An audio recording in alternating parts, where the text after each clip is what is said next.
L'abbé Donatien Cholet est avec nous sur ce plateau. Monsieur l'abbé, bonsoir. Bonsoir. Vous êtes le secrétaire général et intérim de la CENCO, conférence épiscopale nationale du Congo, sous la médiation de l'Église catholique, notamment des évêques. La médiation, plutôt les discussions politiques directes, vont presque à la fin, après beaucoup de tractations, un travail de dur labeur.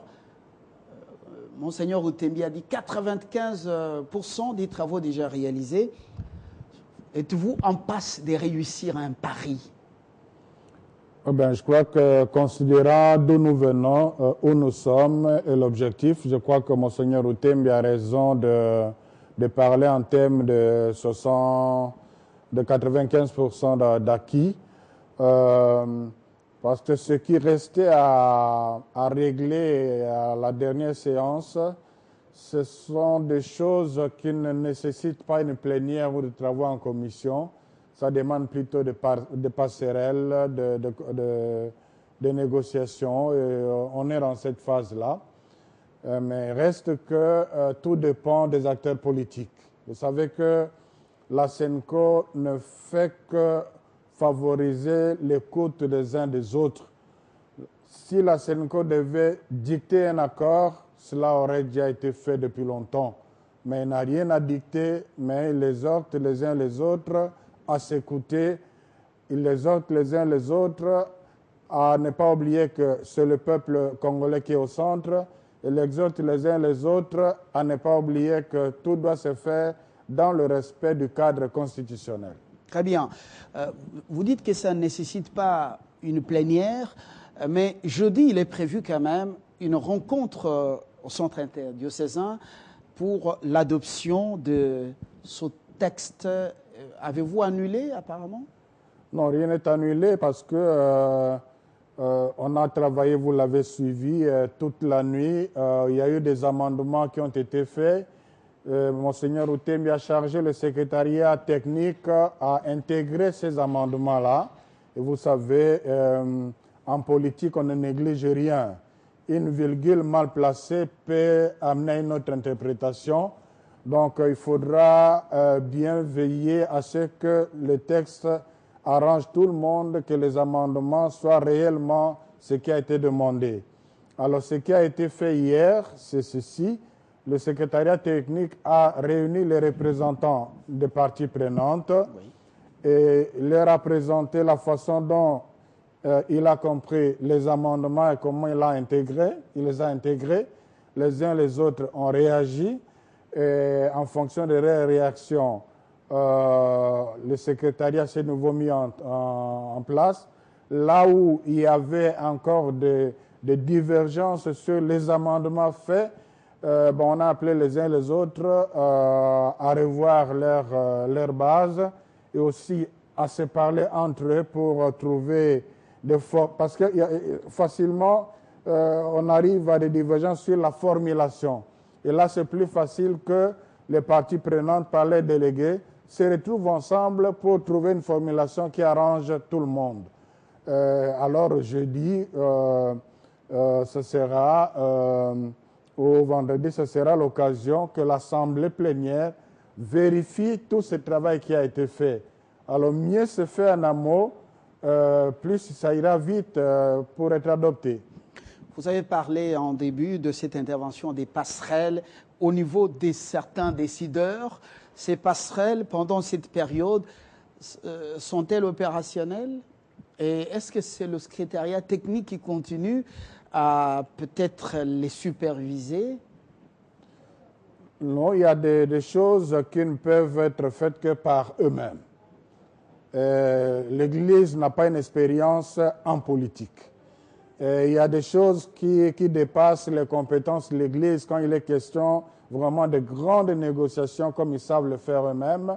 Mais l'Église exhorte. Parlez-vous, l'Église oriente. C'est que vous voulez nous rassurer que ces discussions politiques sont réellement directes, au-delà de la médiation des pasteurs catholiques. Eh bien, il se passe des contacts très loin des objectifs des caméras et des yeux physiquement visibles. Oui, oui, ils se rencontrent. Hier, ils étaient là autour de la Senco et puis ils ont dit, bon, pour ça, secrétaire, il ne faut pas vous déranger, nous allons nous retrouver à deux pour vous proposer une formulation qui arrangerait tout le monde. Donc, c'est leur travail. Est-ce que dans le travail que vous avez fait, il vous est arrivé de mettre ensemble le père de la nation, le chef de l'État avec son compatriote Étienne Tshisekedi? Dans les coulisses, un peu partout, on dit que cette rencontre a eu lieu un jour, quelque part, chez les nonces apostoliques, de rumeurs folles ou la vérité? Une rencontre physique entre les deux, en tout cas, j'ignore. Mais les évêques ont vu l'un et l'autre à plusieurs reprises. Ils ont écouté, ils ont reporté, et c'est ce qu'ils ont fait jusque-là. À ce niveau, ici, dans l'opinion, dans l'auditoire, dans le public, partout au Congo, on dit que les évêques sont en train de réaliser un travail performant. Ils sont en train de réussir ce pari. Est-ce qu'on risque de vivre une autre surprise à cause des divergences persistantes? Je crois que le pari des évêques, l'objectif des évêques, c'était de mettre les saints et les autres ensemble pour qu'ils se parlent. Et ils sont arrivés à réaliser cela. Ça, c'est déjà un grand motif de satisfaction. Mais au-delà de cela, les uns les autres restent libres. Évidemment, les évêques sont là, pas seulement pour assister, mais ils interviennent, par exemple, pour dire non, écoutez pas avec ce ton-là. Écoutez, soyez un peu courtois, écoutez, vous n'avez pas bien compris. Voilà, mais dans le fond, ce sont les politiciens. Alors, si surprise il peut y avoir, cela n'est pas à exclure, mais ce sera du chef de ces acteurs politiques. J'espère qu'à ce stade, il n'y aura pas de rétropédalage par rapport à ce qui était déjà acquis à la plénière. Ça, quand on a affaire aux politiciens, bon, tout peut arriver, mais nous croyons qu'on a affaire aux hommes responsables qui aspirent à diriger ce pays ou qui dirigent déjà ce pays, qui ne vont pas offrir au peuple congolais un spectacle de voyous. Ah bon, la presse, au centre interdiocésain, du moins celle qui est accréditée, nous sommes dehors, nous assistons à des séances d'ouverture ou de clôture.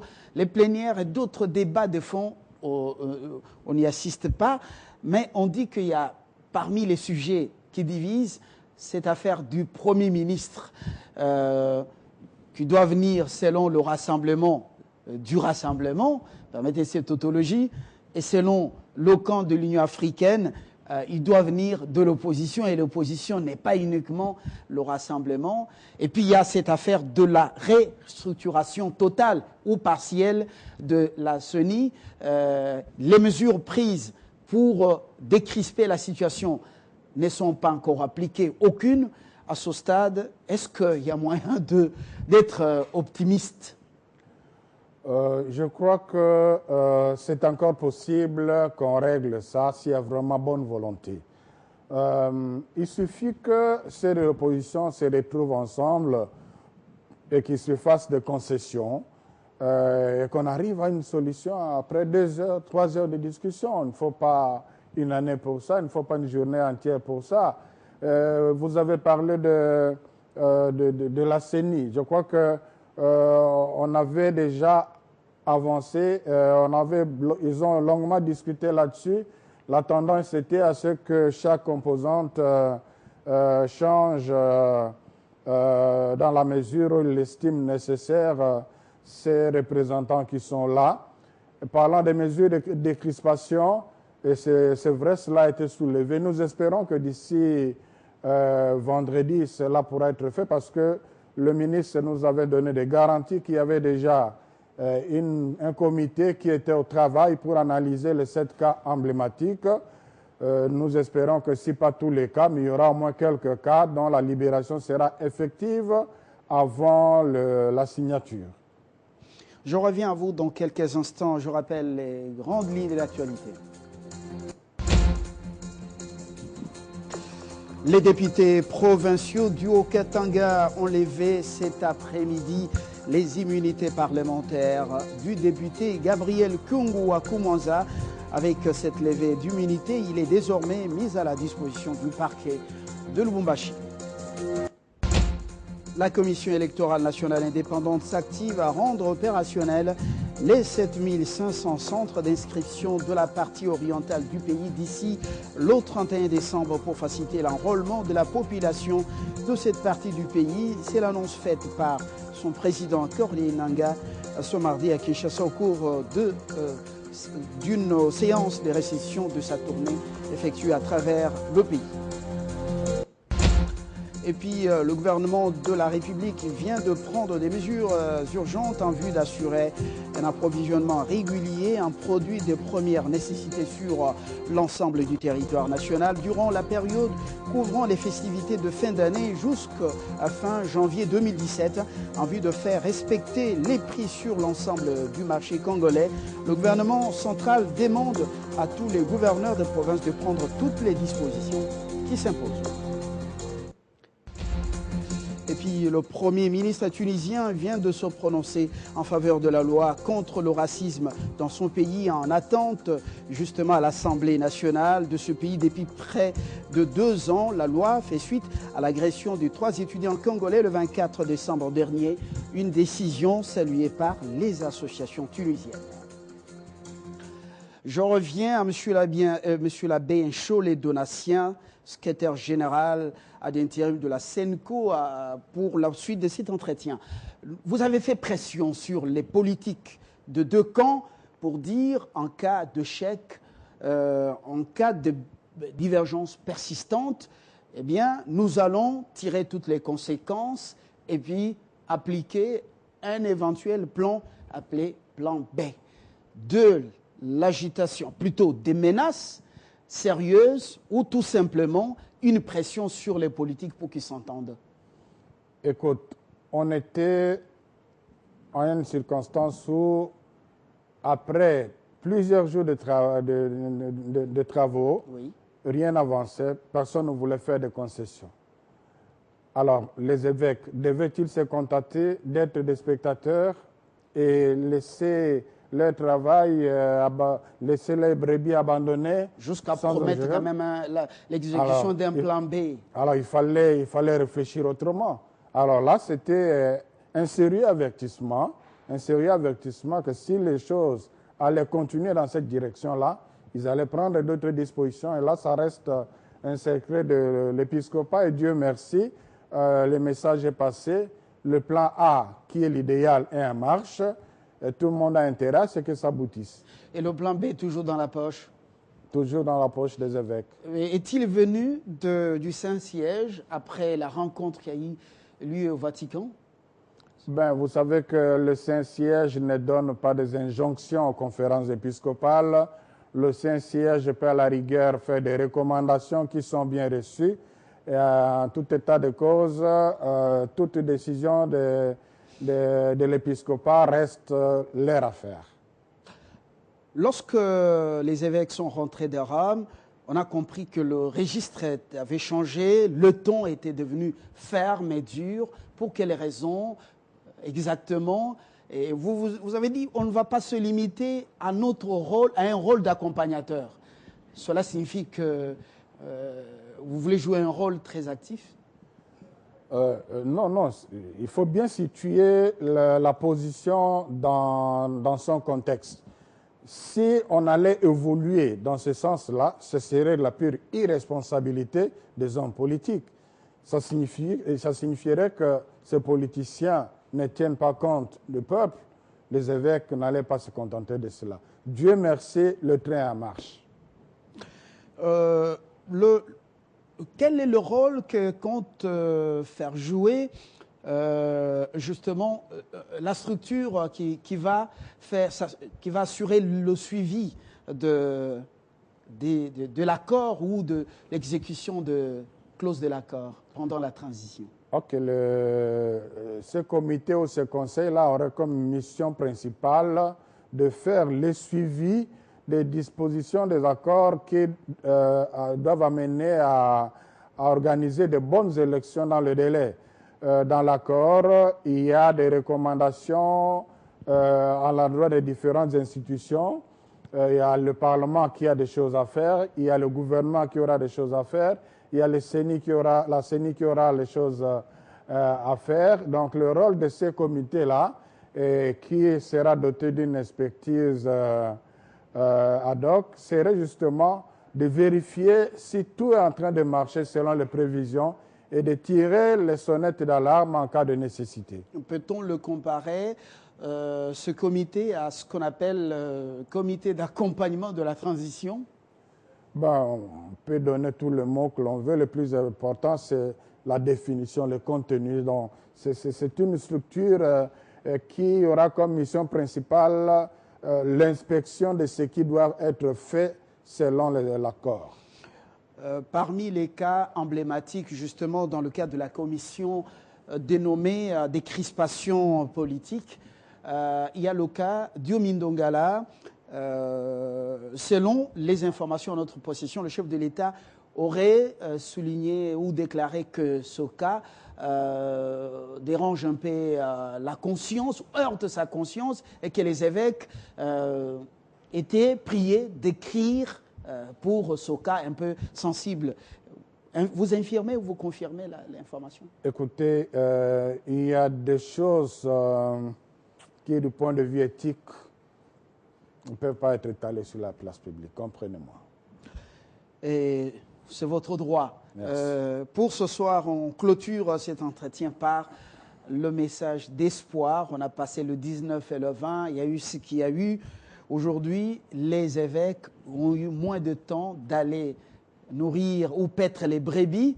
En dernière minute, les Congolais ont beaucoup leur regard arrivé chez vous au centre interdiocésain. Un message d'espoir, vous qui côtoyez les deux camps.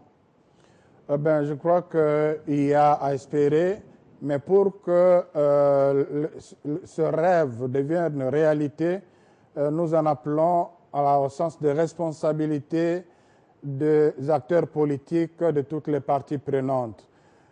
On n'a plus de temps à perdre. Le peuple congolais attend impatiemment. Le peuple congolais veut savoir qu'est-ce que nos représentants politiques se sont convenus pour que nous ayons de bonnes élections dans un délai raisonnable. Qu'est-ce que nos représentants politiques se sont convenus pour la gestion de ce temps qui sépare la fin du deuxième et dernier mandat de l'actuel chef de l'État aux prochaines élections. Donc, il faut donner ces différentes réponses le plus tôt possible pour que la paix soit une réalité. Et nous en appelons à ceux qui ont encore quelque chose à faire pour déblayer, pour aplanir les divergences. Je pense particulièrement à ce qui doit être fait pour que le climat sociopolitique soit réellement décrispé. Le souhait, c'est que d'ici vendredi, on ait la matérialité de certaines décisions, de certaines dispositions, de certaines recommandations faites dans le cadre de la décrispation. Monsieur l'abbé Cholet, je vous remercie. On pourra, après l'accord du 30 décembre 2016, aborder le volet, justement, le volet purement juridique de cet accord. Va-t-il chanter Requiem de celui de la Cité de l'Union africaine signé le 18 octobre? C'est l'autre question, l'autre volet de cette actualité. Merci pour ce soir. Merci à vous. Nous allons passer au deuxième sujet, le dernier à la grève levée aux affaires étrangères après 9 semaines. Eh bien, le président de la délégation syndicale sera avec nous tout à l'heure.